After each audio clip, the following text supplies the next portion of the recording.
Salut les 20 joueuses et 20 joueurs, bienvenue dans cette 20 jeux de vidéo où nous allons déguster Guardians of Legend, un jeu de Vincenzo Bianca et de Edward Preston, un jeu de 3 à 5 joueurs d'une durée maximum de 30 minutes, ça peut aller plus vite, à partir de 8 ans, et oui, c'est annoncé à partir de 8 ans, et tout à fait à partir de 8 ans, donc un jeu familial.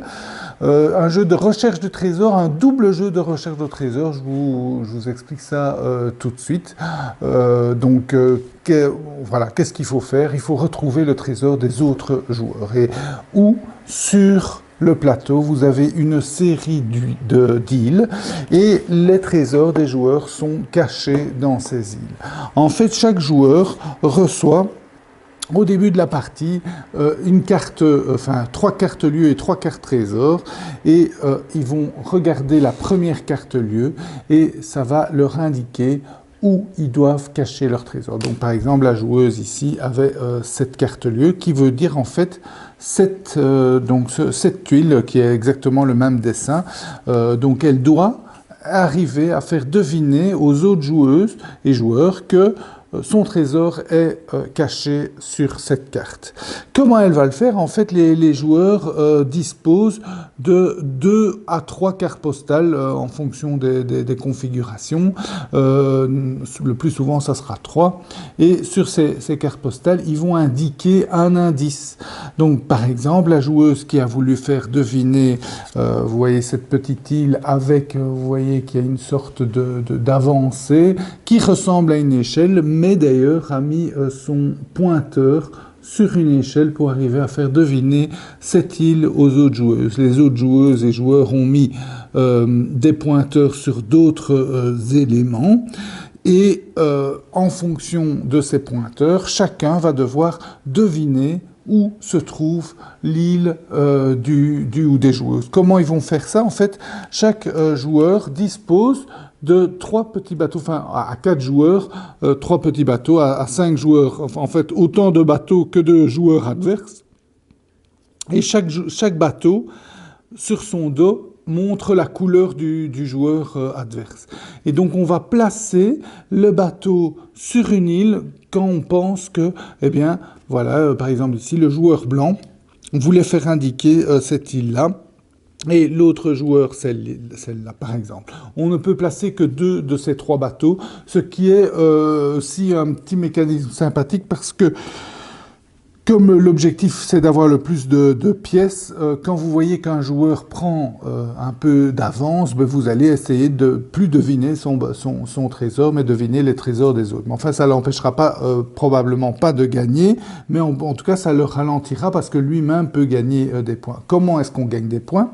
Eh bien, on gagne simplement des points quand on découvre le trésor adverse. Donc, par exemple, ici, eh bien, les joueurs et joueuses qui ont mis leur bateau sur cette carte, qui ont donc bien découvert la bonne île, eh bien, on va les retourner et ils vont gagner des pièces en fonction d'abord du trésor découvert. Donc, le joueur qui avait fait deviner cette île-là va retourner son trésor et en fonction de la valeur de son trésor, c'est à une pièce près, hein, donc c'est pas un hasard vraiment pénalisant, en fonction du trésor découvert, vont recevoir des pièces. Le premier joueur à avoir mis son bateau va recevoir une pièce en plus que les autres joueurs et joueuses.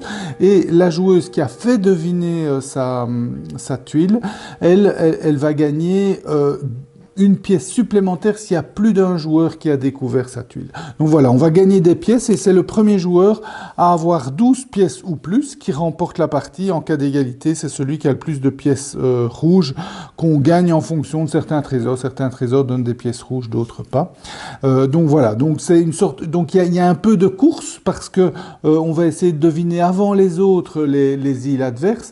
Il y a de la déduction. Pourquoi de la déduction? Parce que quand on ne trouve pas, par exemple ici, on ne trouve pas l'île, donc quelqu'un avait mis ici, tiens, je pense que c'est le joueur bleu qui est dans cette île. Ben non, le joueur bleu dit, ben non, moi je suis pas là.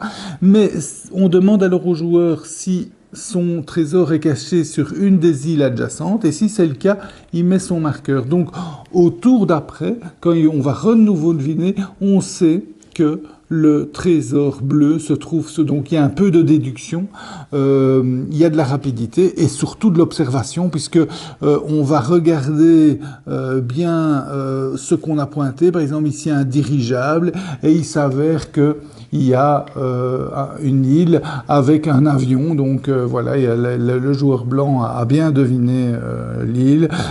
Si vous montrez par exemple, ben voilà, le bleu avait montré une petite lampe, ben ici ça permettait de découvrir. Donc c'est des fois pas super évident, hein. Ici le joueur blanc montre un dragon.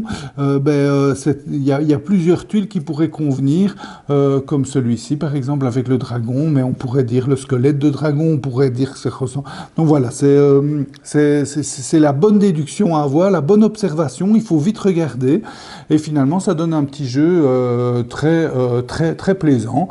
Je dois avouer que on est toujours un petit peu étonné quand un nouveau jeu sort comme ça d'un auteur qu'on ne connaît pas et d'une maison d'édition, une toute nouvelle maison d'édition, Luby, qu'on ne connaît pas. Donc on se dit, on est toujours un peu sceptique, on se demande un peu qu'est-ce que ça va être. Mais finalement, c'est très sympa. Bon, c'est très simple, évidemment, puisqu'il suffit de deviner l'endroit où les autres ont voulu faire deviner. Mais enfin, il y a un peu de fun.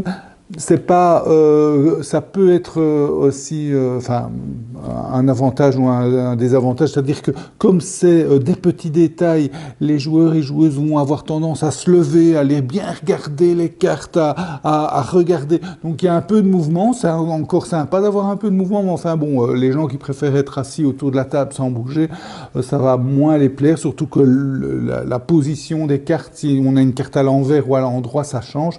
Donc voilà des petits trucs, mais un jeu tout à fait familial, hein, donc c'est vraiment très familial, mais vraiment on se sent dans la recherche au trésor, tiens, où il a planqué son trésor, donc assez sympa, et ça me permet de cette recherche au trésor de passer à la deuxième partie du jeu, puisque le jeu propose également une vraie recherche au trésor. Donc il y a un trésor caché qui est en fait celui-ci, mais dans le monde réel, donc un vrai œuf serti de diamants, etc., d'une valeur annoncée de 240 000 €, qui est caché quelque part dans la nature et que les joueurs vont pouvoir essayer de trouver où il se cache. Comment ?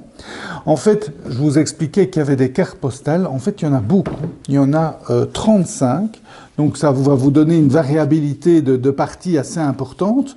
Oui, pardon. Hein, oui, voilà. Donc 35 cartes postales. Donc une variabilité de parties assez importante pour montrer où se trouvent les trésors. Mais également, sur ces cartes postales, il y a des indices. Probablement qui vont aider à trouver la localisation du trésor. Donc si on regarde quelques cartes postales, vous voyez qu'il y a des fois des codes écrits sur des cartes. Vous voyez ici aussi là un code. Vous pouvez voir là une sorte de sudoku avec des chiffres manquants. Ici, avec les petites fioles, on voit des flèches pour monter, pour descendre, pour aller à gauche. Donc voilà, donc il y a des petits indices sur ces cartes postales qui vont permettre de se lancer dans cette recherche au trésor. On doit s'inscrire sur le site pour ça et on doit mettre un code qui se trouve dans la boîte, un petit peu bien caché. Donc rien que trouver le code, c'est déjà une première recherche au trésor. Et puis vous êtes parti pour retrouver ce trésor. Donc voilà, donc j'imagine que la recherche ne va pas être facile, puisque pour trouver un trésor de 240 000 €, c'est pas tout de suite qu'on va trouver, mais le forum, on doit s'inscrire sur un forum aussi, où il y aura d'autres indices, et on vous aidera un petit peu pour progressivement y arriver. Voilà, donc 2 jeux en un, c'est une bonne idée finalement, parce que nous qui sommes des joueurs, on n'a pas l'habitude d'une recherche au trésor, donc pourquoi pas essayer, se lancer dans la recherche au trésor, et inversement, précisément, les chercheurs d'or peuvent découvrir le monde du jeu de société. Donc une bonne idée. Maintenant, on leur souhaite vraiment à cette nouvelle maison d'édition un plein succès parce que évidemment, il faut rentabiliser, mettre 240 000 euros. Il faut déjà en vendre quelques boîtes, mais ils vendent déjà dans pas mal de pays différents. Donc on leur souhaite plein succès.